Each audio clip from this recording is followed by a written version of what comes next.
Si dans un quartier, tu es le seul à être riche, alors tu es en insécurité. Si tu te retrouves dans un quartier dans lequel tu as la meilleure situation économique, tu as la plus belle maison, tu as des enfants qui sont bien éduqués, qui sont accompagnés à l'école dans une grosse voiture, tu manges très bien, tu as les meilleurs diplômes, la meilleure éducation. Lorsque tu t'exprimes avec les autres, on sent directement la différence, la culture. On sent quelqu'un qui est évolué. Alors tu es en danger. Pour une raison qui est simple. C'est le fait que l'être humain a cette habitude d'attribuer la responsabilité de ce qui lui arrive aux autres.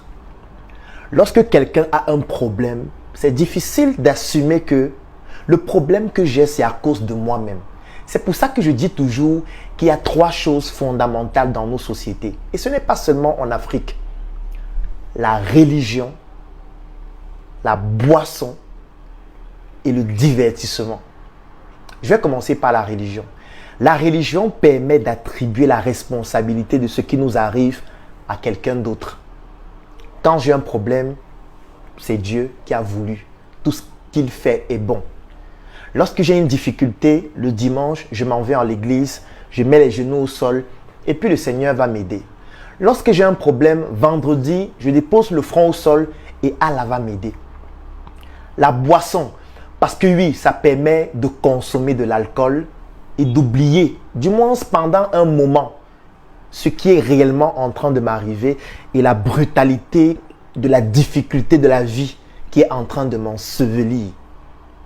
Le divertissement, oui, parce que ça permet de pouvoir tomber dans des moments d'extase, de joie.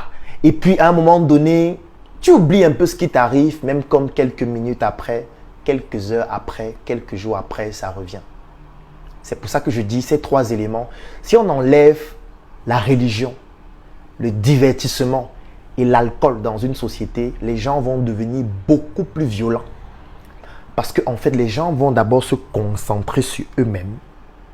Et puis les gens, quand je dis violent, c'est sur le plan de la prise de décision, de la prise de sa vie en main.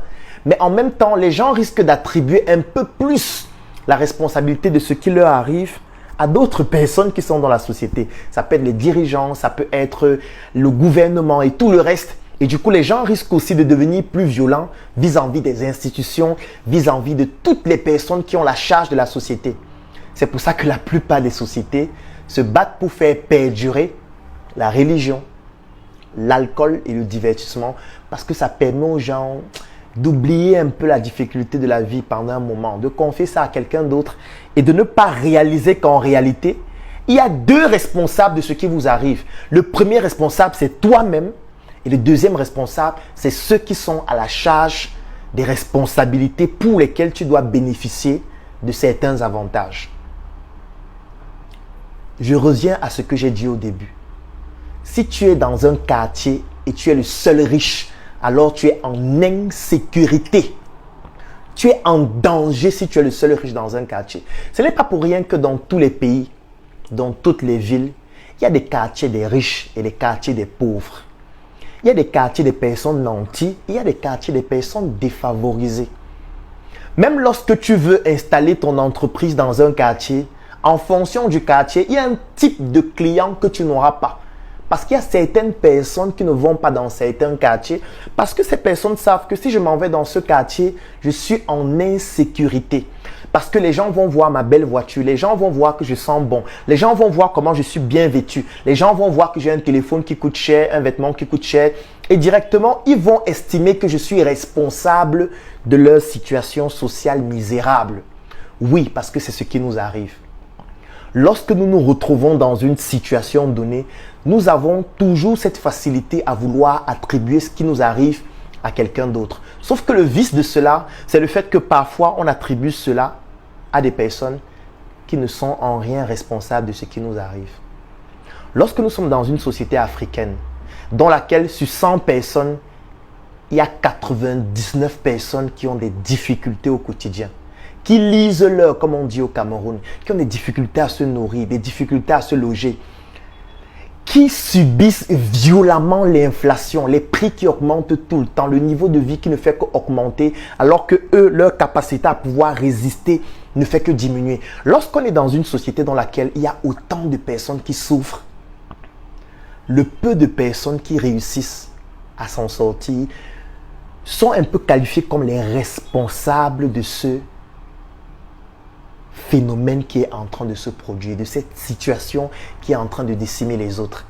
Parce que lorsque quelqu'un a une difficulté sur le plan économique, il se dit que ceux qui s'enrichissent, c'est à cause d'eux qu'eux, ils ont des difficultés sur le plan économique. Je prends toujours cette phrase, ou alors cette image, ou alors cette métaphore. Lorsqu'on coupe le courant chez vous, quel est le réflexe que vous avez? Surtout ceux qui sont en Afrique où on coupe régulièrement le courant. Le premier réflexe, c'est d'aller dehors voir si la coupure est générale. Ça n'a l'air de rien, mais ça veut dire beaucoup de choses. Ça veut dire qu'on aime savoir que l'autre souffre comme nous. On aime savoir que la souffrance que j'ai, l'autre a la même souffrance. Ça me permet de réduire ma souffrance. Si on coupe le courant chez moi, je sors et je me rends compte que le voisin, lui aussi, n'a pas de lumière et que tout le quartier est dans le noir, je suis un peu plus satisfait en me disant, au moins je ne souffre pas seul. Hein. On n'a pas coupé le courant chez moi seul, on a coupé chez tout le monde, donc je me console un peu. Par contre, si on coupe le courant chez moi, je sors, je vois qu'il y a le courant partout. Je suis le seul à ne pas avoir le courant. Je commence à devenir plus violent. Pourquoi on a coupé le courant chez moi? Pourquoi c'est seulement chez moi? Pourquoi on ne coupe pas aussi chez les autres? Pourquoi c'est seulement moi? Est-ce que les autres aussi ont payé normalement? Moi, je n'ai pas payé, je sais, mais pourquoi on ne coupe pas aussi chez les autres? On n'est pas tous citoyens, on n'est pas tous dans la même situation. Oui, c'est ce qui se passe. Ça veut dire que lorsqu'on a une difficulté, on aimerait que tous les autres aient la même difficulté. Lorsque les autres n'ont pas cette même difficulté, on commence à se dire que c'est à cause des autres qu'on a la difficulté dans laquelle nous sommes. Et du coup, on devient violent vis-à-vis des autres. On commence à tirer sur les autres. Moi, quand je me suis lancé en entrepreneuriat, j'ai toujours voulu que mon langage non verbal corresponde exactement au rêve que j'ai. On m'appelle vendeur de rêve, oui, parce que j'ai un rêve que je veux réaliser et je veux vendre ce rêve à ceux qui estiment que c'est possible de le réaliser. Et pour pouvoir réaliser un rêve, il faudrait refléter ce rêve. Et pour refléter mon rêve, il fallait que mon signe non verbal caractéristique, ce soit le sourire. C'est pour ça que dans pratiquement toutes mes photos, je suis en train de sourire. Dans toutes mes vidéos, je parle en souriant. Même quand je parle de quelque chose de tragique qui est en train de m'arriver, je suis en train de sourire. Et je m'étais rendu compte que la plupart des fois, lorsque je postais des photos en train de sourire, il y a des gens qui disaient « Dis donc, arrête de sourire. Dis donc, fiche le camp, tu es toujours en train de sourire. » Et je ne comprenais pas pourquoi, moi qui suis en train de sourire pour exprimer ma joie de vivre, malgré les difficultés que j'ai aussi, parce que tout le monde en a, il y a des gens qui estimaient que pourquoi tu dois sourire? Pourquoi tu es toujours en train de sourire? Dis donc, tu ris même jaune. Tu ris quoi tout le temps? En fait, je comprenais que la vie n'était pas joyeuse pour certaines personnes et elles ne comprenaient pas pourquoi moi je suis en train de sourire alors qu'elles, dans leur vie, c'est le drame, c'est la souffrance, c'est la misère. Mon frère, ma soeur, c'est la misère chez tout le monde. C'est le drame chez tout le monde. Quand on augmente les prix sur le marché, il n'y a pas quelqu'un qui va arriver et puis le prix sera différent pour lui. Lorsque la vie devient difficile, elle est difficile pour tout le monde. Sauf qu'il y a certaines personnes qui ont décidé d'être résilientes et de ne pas rester pleurer parce qu'on ne pleure pas. C'est interdit de pleurer. Il y a des personnes qui ont décidé de se lever, de sourire, d'affronter la vie avec fierté pour pouvoir réaliser leurs rêves. Et du coup, les personnes qui lisent l'heure au quotidien indexent donc ceux qui sont en train de se battre en montrant que vous voyez, celui-là, c'est un bandit, c'est un voleur, c'est un arnaqueur, c'est un vendeur de rêves. On est dans la réalité, nous sommes dans du concret. On n'est pas dans le bluff. Eux, ils font du bluff. Non, ce n'est pas du bluff, c'est juste qu'on a décidé de prendre la vie autrement. C'est tout. Parce que lorsque vous êtes dans une société pareille, même si vous réalisez 999 choses de positives, les gens vont toujours minimiser ce que vous faites. Si vous réalisez une chose exceptionnelle, les gens vont dire « Ah bon, c'est pas grand-chose. » Vous réalisez une autre chose exceptionnelle, on va dire « Ah, c'est normal, non, dis donc. » Les gens font ça depuis. Si vous faites comme ça, avec 999 choses, les gens vont toujours relativiser ce que vous faites. C'est pour ça que vous devez faire attention à tous vos proches qui relativisent vos réussites. Ça veut dire que quand vous avez un succès et vous avez quelqu'un qui est proche de vous qui relativise votre succès, sachez que ce sont les prémices du fait que la personne n'aime pas ce que vous faites. Parce que si vous réalisez 1000 choses et que 999 se passent très bien et qu'il y a une seule chose qui ne se passe pas bien, qui se solde par un échec, tous ceux qui sont autour de vous, si ce sont des personnes qui sont misérables, des personnes qui n'ont pas aussi des rêves, des personnes qui ne sont pas résilientes, ces personnes vont se concentrer sur la chose qui ne fonctionne pas là et vous montrer que, en fait, vous voyez, il a échoué. Vous voyez, c'est un misérable. Vous voyez, c'est un voleur. On vous avait dit non, c'est un bandit. La preuve, voilà ça que lui aussi, il a échoué. Lui aussi, il a échoué, en fait, comme nous échouons tout le temps. En réalité, les autres ne transmettent que le reflet de ce qu'ils sont eux-mêmes. Quand vous voyez quelqu'un insulter tout le temps, si vous êtes chrétien, priez pour lui. Parce qu'en réalité, ces insultes, c'est le reflet du mal-être qu'il ressent en lui-même. Ce n'est pas parce qu'il a un problème réellement avec les autres, il a un problème avec lui-même. Et il est gêné de voir les autres progresser là où lui ne réussit pas. Et il se dit donc que c'est à cause des autres qu'il ne réussit pas, alors qu'il ne veut pas prendre le destin de sa vie en main, en comprenant que c'est d'abord lui qui est responsable de ce qui lui arrive. Au quotidien, vous allez voir comment on va tirer sur des personnes. On va insulter des personnes. On va montrer des manquements des personnes. On va vous dire, tel là, il n'a pas réussi à faire telle chose. Tel là, il a échoué dans tel domaine. Mais on ne va pas vous dire qu'il a réussi à faire 99 choses excellentes. Vous allez voir un hôpital. On va vous dire, dans cet hôpital, il y a un enfant qui est mort. L'autre jour, vraiment, c'est un hôpital qui est insensible face à la souffrance des patients. On ne va pas vous dire que dans ce même hôpital, le mois dernier, il y a 1000 nouvelles naissances qui se sont produites de manière optimale. Il y a 150 opérations qui ont été réalisées avec succès. On ne parle pas des choses qui se passent très bien. On va toujours parler des choses qui sont négatives. Claudel va parler de ce qu'il fait chaque jour. On m'a dit non, dis donc, fiche le camp. Claudel, tu fais quoi? Moi, fiche le camp. Le NSC, c'est quoi? Startup Academy, c'est quoi? Tout ça, ce sont les bandits, les arnaqueurs. Parce qu'en fait, les gens veulent relativiser ce que vous réalisez de bien. Mais quand il y aura une chose qui va mal se passer, on va oublier tout ce que vous avez fait avant. On va se concentrer sur cette chose-là. Parce qu'en fait, nous sommes dans une société dans laquelle, quand les gens sont misérables, ils se disent que c'est à cause des autres que leur misère ne fait que progresser.